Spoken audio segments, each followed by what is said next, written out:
Hi, Mr. Bowie. Hi, Nikita. So, as you all know, Mr. Bowie was chosen as the California Teacher of the Year and also chosen as California's representative for our national competition by the state superintendent. So, Thank you. okay. Is it weird I'm clapping for myself? Yes. Yes. Okay. So, how did you enter teaching? I graduated from Santa Clara University, go Broncos, with an undergraduate degree in business. So actually, I should take a step back. My road was long and windy, so it wasn't, I wanted to be a teacher when I was younger. I'm actually a career switcher. So I graduated from Santa Clara University, go Broncos, with a degree in business. Okay. Then I worked in business for a little bit. I then went to Santa Clara University Law School, go Broncos again. I decided that I liked teaching, or I liked being a lawyer, but I didn't love it, and so I decided to pursue a career in teaching. And so therefore I then went to San Jose State, go Spartans, and I obtained my teaching credential. So you're working as a lawyer, and what made you realize that you want to be a teacher of all things? So I'm really, if I reflect back now, I'm really into kind of following your passion. And so like I said, I liked being a lawyer. I sat in these, it was like a big cushy leather chair, floor to ceiling windows. I had my own personal assistant. Things were good, but it's kind of like a weird buzzing in the back of my head. Something didn't feel right. Like I'm a big Star Wars fan, so maybe like the Force was telling me or something. But something didn't just feel right. And so one day I woke up and I told my wife, I think I want to pursue another career. And so she's the most important person in my life. She's very patient with me. She said, okay, I want you to be happy. And so I think it's about, I was really pursuing my passion. So I liked being a teacher. I liked being a lawyer. I love being a teacher. And so I think it's all about pursuing passion. That's why I switched. Okay. So at Cupertino High School, what do you teach? I used to teach lit writing, freshman lit writing. To Kill a Mockingbird was one of my favorite books of all time. I love teaching Romeo and Juliet. I've taught English Language Development Level 3 for almost 10 years now. I also teach business law, and so I'm very proud to teach all of those classes. I'm proud to be the ELD coordinator at Cupertino High School. I'm proud to be the mock trial advisor at Cupertino High School. I'm proud to be the co-advisor, shout out to Ms. Masuda, my sheriff partner for the writing lab. And do you participate in any sports things? Oh, and also I'm very privileged. Mr. Morse once called me the golden voice of Cupertino. So if you ever go to a football game and you're sitting there and going, who's that loud voice saying, who's hungry? I am. That's me. Touchdown, Cupertino. That's also me. And so I'm very privileged to combine my love of Cupertino, my love of football, and I get to do that. It's one of the cool things about being a teacher, all these opportunities. So I do that as well. I think that's it. I think those are the main things I do at Cupertino High School. So you've obviously taught many classes at Cupertino High School. What is your favorite aspect of being a teacher? I think my favorite aspect is when I help students identify and discover and reveal their true potential. A lot of students come to me and not really know what they can do, but the secret is I can see what they can do. Like I see so much potential in all my students. And so when, for example, my ELD students, when they start with me, having just come from a new country just for a couple years, don't have a lot of confidence, not real great public speakers, but by the end of the year, they're at the district speech contest and they stand up on stage and they hold that trophy up so proud. That's an example of potential, one of my favorite things. Or when my students in law, super shy, or not very confident, don't feel like they're very good public speakers, but then I work on that. And they give the most strategic, most decisive cross-examination I've ever seen. That's really cool to me. So I think one thing I love is helping students identify their potential, discover it, and just revealing it to them. And when they realize their potential, it's an amazing, magical moment. One of the things I love being a teacher. I also love, so a few things. I like learning from my students. Technology scares me, Nikita. And so when students teach me about technology, like on their space phones, they're able to kind of move stuff around and here's this app and you can do this more efficiently. That's amazing. I learn language things. So like I recently learned yeet and skeet And Skeet. yes, and skeet or skirt. I learned all this teenage lingo. I like learning that. New dances. I like learning new dances. So like the dab and then the whoa and then the TikTok. There's a TikTok. Whoa, I heard about exactly. TikTok. A few years ago it was this thing like that. So yeah, so I like learning that, and just like now, I like laughing with my students. So it's just what job. Like when I was a lawyer, I'm gonna be honest with you. Didn't really get to laugh with my clients. When you laugh with your clients, it's a bad sign. When they're telling you I did this and 8-year-old and you laugh, it's not a good thing. But with your students, I laugh every single day. And what job can I do that? It's this perfect job for me. So kind of adding on to that question, what do you like? Why do you like teaching at Cupertino High School in particular? I love Cupertino High School. It's so special to me, but I think if I were to really think about it, it's because Cupertino High School has established what's called the climate of care. Everyone from the custodial staff, from the classified staff, from the administrators, from Principal Tomberlane to all my colleagues, even the students, they all care about students learning, and they care about each other. And so I think that's why I love it so much, is that we care about, at Cupertino High School, we want students to reach their full potential and to succeed, and we focus on learning.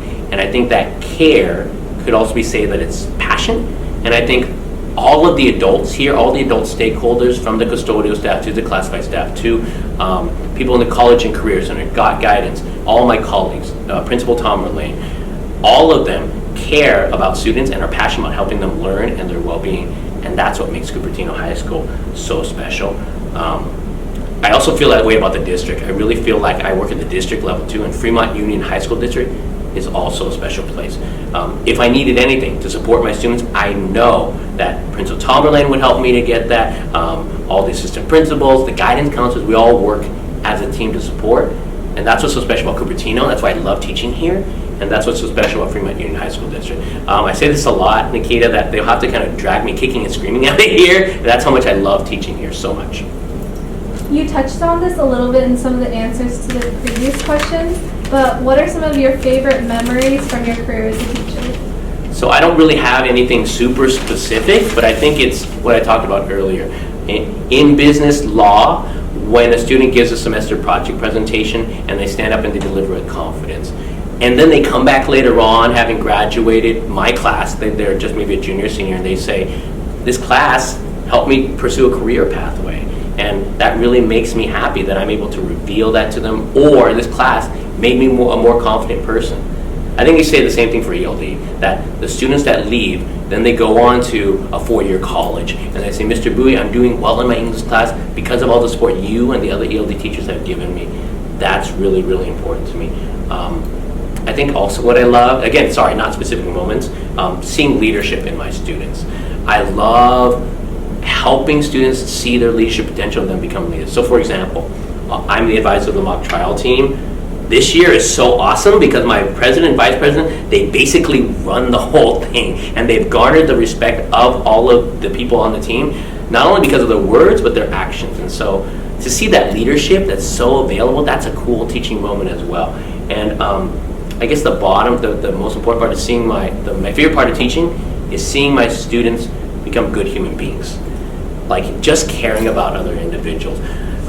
When they are part of Best Buddies and they care about other students and they say, I love Best Buddies because I want to integrate them together, that makes me so happy. Or when they're seeing a friend cry in the quad and they sit next to them and say, are you okay? Or even not a friend, maybe even a stranger. Or something as silly as maybe the pencil pouch falls on the ground and they jump in and go, we're a team! And then they grab all the pencils and they help them. That's neat. And so that they're just good human beings. That's what I love about teaching. Those moments like that make me so, so happy. Okay, so now more about the amazing, amazing award you received. Thank you. Can you elaborate more on California's process in choosing their Teacher of the Year? Okay, so what happened first was I was very lucky last year to be chosen as Cupertino High School's Teacher of the Year. Okay, so I guess we're coming again. And then the next step, I was very lucky because then Fremont Union High School District chose from the 5 schools of the Teacher of the Year. They chose me, so that was nice. Then what you do is then the county asks you to submit an application. So that application required me to do a lot of essays get letters of rec. Now that I think about it, it sounds a lot like college apps. Right? So I did my college app, but to kind of trying to be California Teacher of the Year. I submitted that. I was able to go on to the next round, and during that, I was observed by 4 teachers in this very classroom. They observed my English Language Development Level 3 class. I sit down and interview with those 4 teachers and Principal or Assistant Principal Melina Nafrata. Then it was a very high stress process, and then I received a video conference interview. And so I sat at my laptop in this classroom, and I was interviewed by people in Sacramento over video conference by 4 people. This is kind of, I don't have to get to a later question, but this is kind of my favorite story, and then I guess I'll talk about it later. And then I was driving one day, and I got a phone call from the State Superintendent of Public Instruction, Tony Thurman, and he said, you've been chosen as California's Teacher of the Year, and to represent California in the national competition. Right, so can you describe your personal reaction to the news that you were chosen? So this is one of my favorite stories. I was having a real hard week. My grandpa actually passed away that week. And, thank you. Really, really hard. But I know I believe that he's watching over me with my grandma, and they're both watching over me right now. My grandma passed away early in the year. So I was having a really, really rough day, and then I'm driving home, and it's the strangest thing. I turn onto my grandpa's street, and then my phone rings. Of course, it's hands-free. I'm on my Bluetooth, and I check the caller ID. The law teacher. Yes, I follow the law. It's hands-free. I'm on Bluetooth, and then I check the caller ID, and it says Sacramento. And so I answer it. Nikita, I don't know if I told you, I'm very scared of identity theft, and so I answer it, and they said, I'd like to talk to Mr. Bowie, and I said, who is this, please? And I didn't say it was me. And then he said, this is State Superintendent of Public Instruction, Tony Thurman. And I'm like, oh, Mr. Thurman. And then he shared with me, I'll never forget this. He said, right when I turned my grandpa's street, so it's really, really weird. He said, Mr. Bowie, I'd like to share with you 2 things. Number 1, good news. We've chosen you as California's Teacher of the Year. And I'm like, oh, I'm so honored. Thank you so much. And I'm driving my car. 2 hands are on the wheel. I'm focusing, but I'm so excited. And then number 2, we've been chosen you to represent California. And I believe in signs. I believe the fact that I was on my grandpa's, that it could have happened anywhere in Nikita. It could have happened right turning off Finch Avenue, but right near my grandpa's house, I feel like that was my grandpa talking to me because he was always proud of me being a teacher. And so that was a really, really cool moment. So I got real emotional because I was really, really excited. It's like my grandpa's watching over me, and he's saying you did a good job, and I'm still with you, and I'm watching over, and I support your choice. So it's a really good moment. So the State Superintendent, Tony Thurman, said, the teachers that he selected for California Teacher of the Year are not only wonderful representatives for our state, but they also make profound differences in the lives of their students and their communities by employing innovative strategies to increase academic success and narrow the achievement gap among a broad range of students. Right. How do you think your teaching reflects this? So I believe, Nikita, that one of the ways that I try to be a good teacher is I have what I call a teacher tool belt. I'm a big Batman fan, so he has something kind of called a utility belt, and so I try to use all the tools in my tool belt to narrow the achievement gap, or to help people speaking different languages because they're language learners. I try to do all those things to really, really help. And so one of those things, one of my biggest tools, is establishing a climate of care. That when my students come into my classroom, they will feel safe in my classroom, that we establish this community, and that we will support each other when we're revealing answers, when we're sharing answers, no matter what happens. So that's one tool that I use. Of course, I use the other tools that teachers often use, so rubrics, backwards planning, scaffolding, think, pair, shares, giving, modeling, all of that stuff.